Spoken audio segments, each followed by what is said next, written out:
I'm very much itching to go book shopping, and I decided to make it a little fun. I'm going to be picking books based on the covers only. I'm not going to be reading the backs. If the cover looks good, if I'm vibing with it, we're going to buy it and I'm going to read it.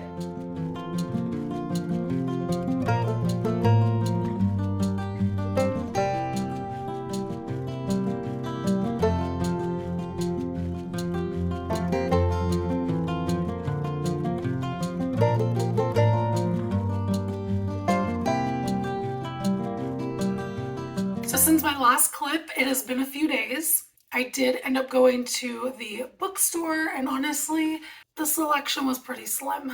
It is a smaller bookstore, so they don't have too much in the genres that I like. And the covers that I did see, I kind of knew about the books, knew what the premises were of those books. So I really want to go in blind and not knowing anything about the books that I'm choosing.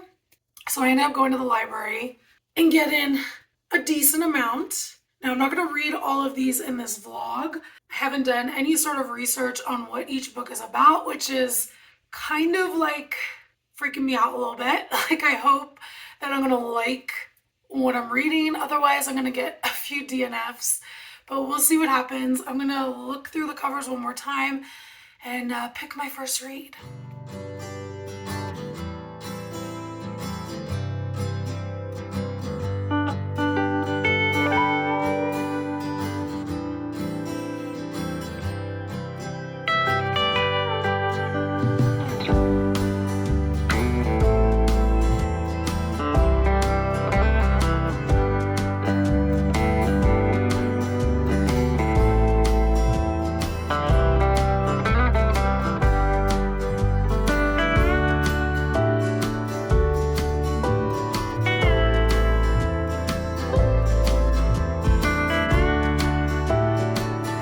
Alright guys, I'm so close to being done with So Close. I've been waiting to do that pun, I will admit. But yeah, I think I have about 70 pages left. Let's talk about why I chose this book based on the cover. So there's a little New York vibe going down here. Kind of look like a mystery, maybe thriller, maybe a spicy romance. And well, my thoughts were correct because it is all that. So it follows a gentleman, Mr. Black. He owns a very big company. He's a billionaire. He works with his family, and his wife died 6 years ago. And ever since then, he has been hooking up with women that look identical to his wife. And then one day, Lily is found. He finds her, and she's been alive this whole time. And we're kind of seeing the mystery behind that. Like, what went on? Why did she disappear? And then there's other point of views that we see from his mother, Mr. Black's mother, and his sister-in-law who looks like Lily and he once hooked up with. So you're kind of getting about 4 people's point of views. I would say the first 60 pages, I was like, I don't know if I'm going to like this book. I don't know if I should keep going. I was about to DNF it, but I kept going, and I'm enjoying the story a little bit. I mean, it's getting a little cheesy, and the spice scenes are excessive, in my opinion. And I don't mind spice, but I mean, it's like 3 to 4 pages long of spice. So if that's not your cup of tea, maybe skip this one. And I think I'm just so used to like mystery books being pretty fast paced, and this one is a little slower in pace for me. But my plan is to get this done today and start another book. Hopefully I can do that. We're heading into the weekend, Super Bowl weekend. So we'll see how much reading I get done within the next couple days.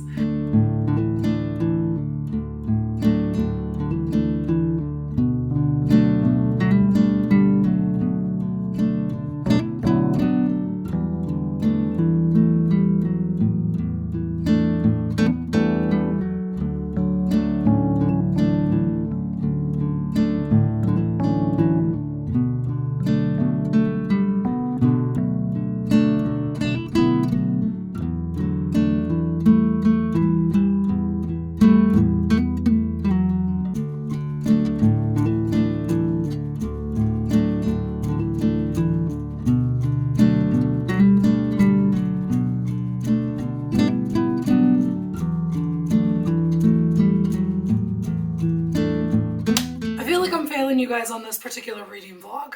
I was out of town, now I'm back. I've finished 2 books and I have yet to really close my thoughts on them.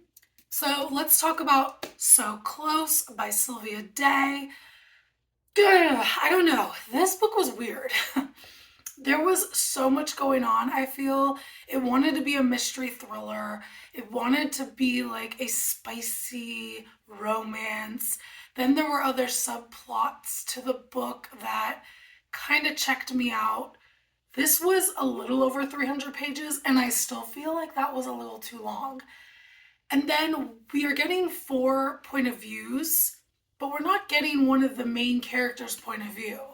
And that was bugging me too. There was like a moment where it detoured to almost like Mr. and Mrs. Smith vibe. And I was like, what are we doing here? What is going on with this book? So I don't know. My predictions on what I thought it was going to be were pretty on point. Not my thing. I think overall I'm giving it like a 2-star.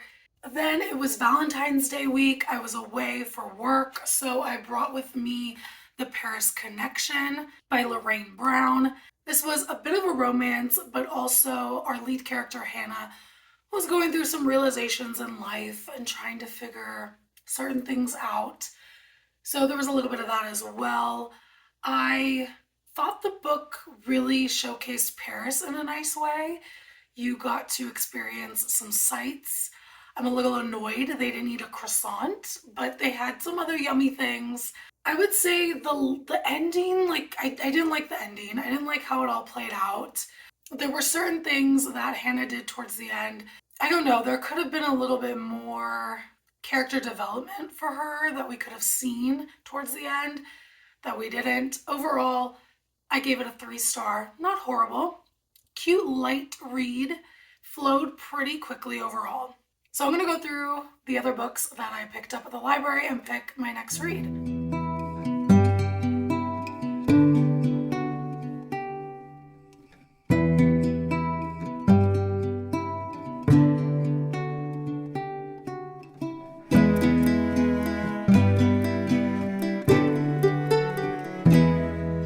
Okay, I'm a little over 100 pages into The Cruel Prince, and you're probably like, girl, how do you not know what this book is about? I've only seen shorts on this, like people featuring it, like that they've read it for a week or for their TBR, but I didn't know the premise about the book at all.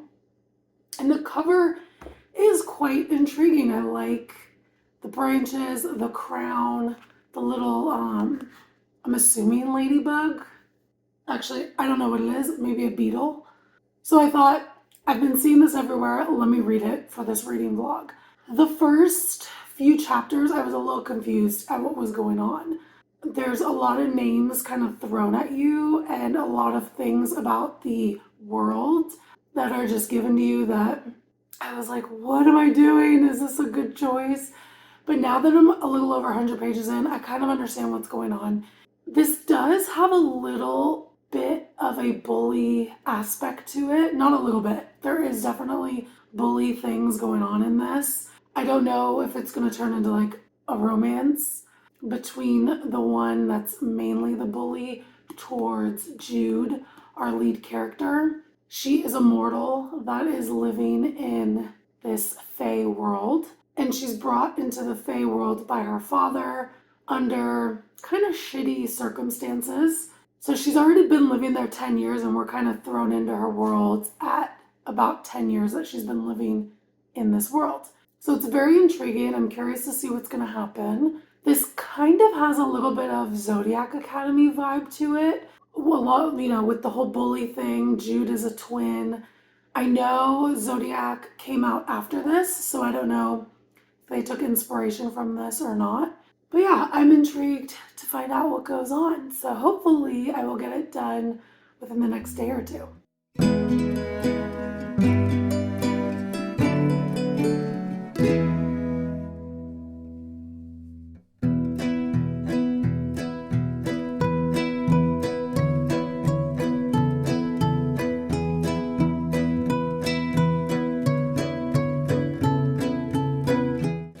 those of you that have read this, can we trust Locke? Or is he manipulating us as readers and manipulating Jude? I need to know.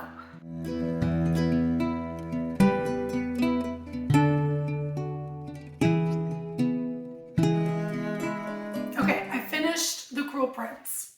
I'm gonna be honest, the last 100 pages, I did listen to it on Audible. And that's where kind of my first little gripe with the book is. It had moments of entertainment, but overall, I think the story dragged on a little bit. I would say the excitement comes in at around 200 pages. There's also a lot of characters thrown at you all at once at the beginning, and I think I mentioned that before.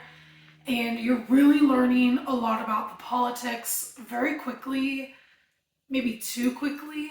You'll eventually get the hang of it and understand, but I don't know if there's enough world building in it. But overall, it ended on a pretty solid little cliffhanger. I don't know if I'm going to continue with the series, not because it was bad, but because I'm in between a couple of other series that I need to finish before this one. So yeah, I don't know where the hype came from this book. I think the author is pretty well known, so that's where it could have been. But yeah, overall, 3-star. I would say overall I liked this challenge of reading the books based on the covers. Not major standout books, but enjoyable to read. I will say I'm very excited to get through some of the other books I've been putting off. Thank you guys so much for watching. Until the next reading vlog, see ya!